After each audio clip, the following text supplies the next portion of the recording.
Assalamualaikum warahmatullahi wabarakatuh. Perkenalkan, nama saya Agnes Ardia Pramesti, NPM 2017051064. Saya akan menjelaskan 15 perintah membuka manajemen berkas pada Linux.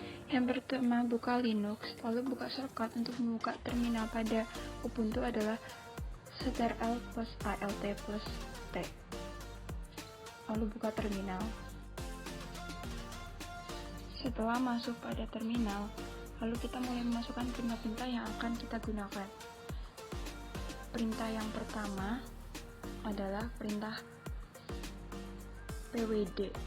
Perintah pwd berfungsi untuk menampilkan pada direktori apa yang sedang bekerja saat ini.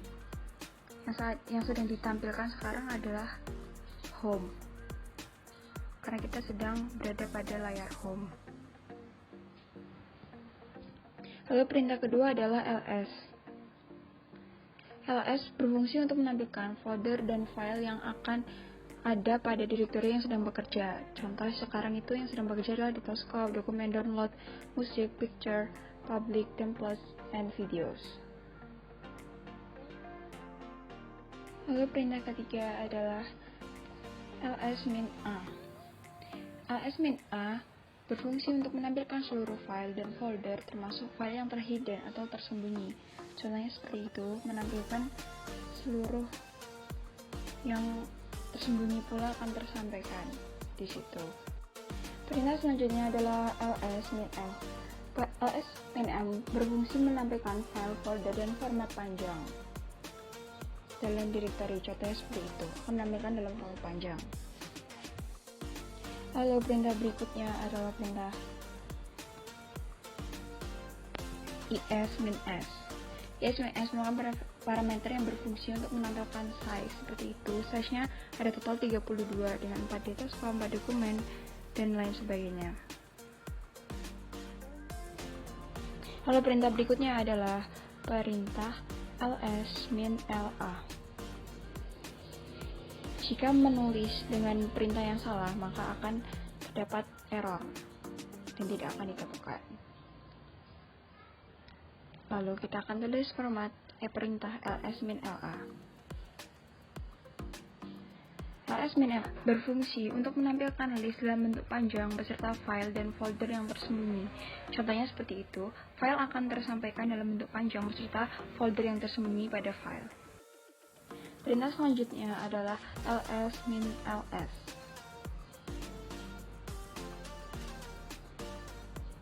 ls-ls berfungsi untuk menampilkan list dalam bentuk panjang dan ukurannya.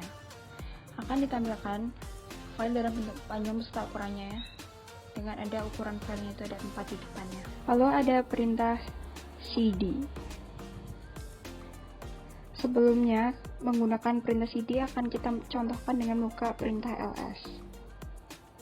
Contohnya, kita buka perintah ls, lalu akan memunculkan hasil ls, lalu kita buka cd, dokumen untuk ls, maka direktori dokumen akan muncul, karena cd berfungsi untuk memilih direktori. Seperti itu tadi contohnya. Dan sekarang ini kita sedang berada pada direktori dokumen. Maka untuk mengembalikan ke direktori home, maka kita menggunakan rumus perintah cd simbol gelombang yang berfungsi untuk mengganti direktori ke direktori home. Lalu perintah selanjutnya ada cd slice yang berfungsi untuk mengganti direktori ke direktori slice atau root. Lalu kemudian ada perintah cd titik-titik berfungsi untuk mengganti direktori ke satu direktori sebelumnya. Lalu selanjutnya ada perintah mkdir.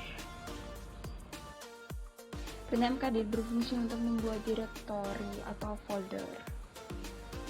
Kita contohkan pertama dulu, harus kita membuka ls terlebih dahulu sebelum menggunakan mkdir. Kita buka ls, lalu kita akan membuat folder atau direktori. Contohnya mkdir praktikum. Kita akan membuat sebuah folder atau directory praktikum.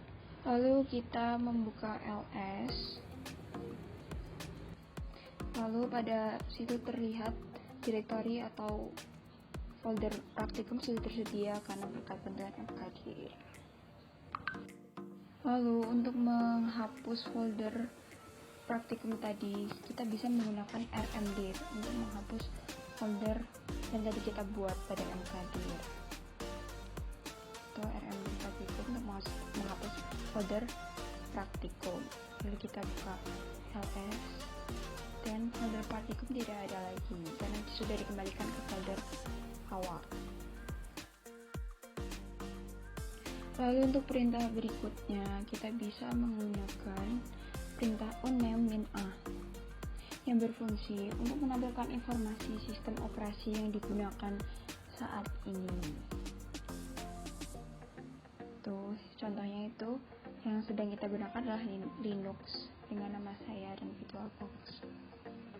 Lalu juga terdapat perintah selanjutnya, yaitu perintah det untuk melihat tanggal dari sistem, yaitu tanggal pada hari sekarang itu Selasa 27 April 2021 pada pukul 1 WIB. Perintah berikutnya adalah perintah call. Perintah call berfungsi untuk melihat kalender pada bulan ini. Lalu ada perintah call -y yang berfungsi untuk melihat kalender pada 1 tahun 2021 ini dari Januari sampai Desember. Lalu perintah selanjutnya adalah perintah mi, yaitu berfungsi untuk mengetahui user yang sedang login di komputer atau terminal tersebut. Yang user yang sedang login adalah saya, guys. Lalu perintah selanjutnya adalah perintah hostname yang berfungsi untuk menampilkan nama localhost. Itu nama localhostnya, guys, dan VirtualBox. Lalu perintah selanjutnya adalah perintah clear. Perintah clear berfungsi untuk menghapus semua terminal agar menjadi bersih dan tidak kotor panjang seperti ini. Maka dihapus menggunakan perintah clear, dan maka sudah terhapus. Sekian presentasi dari saya, hanya itu yang bisa saya berikan. Terima kasih. Wassalamualaikum warahmatullahi wabarakatuh.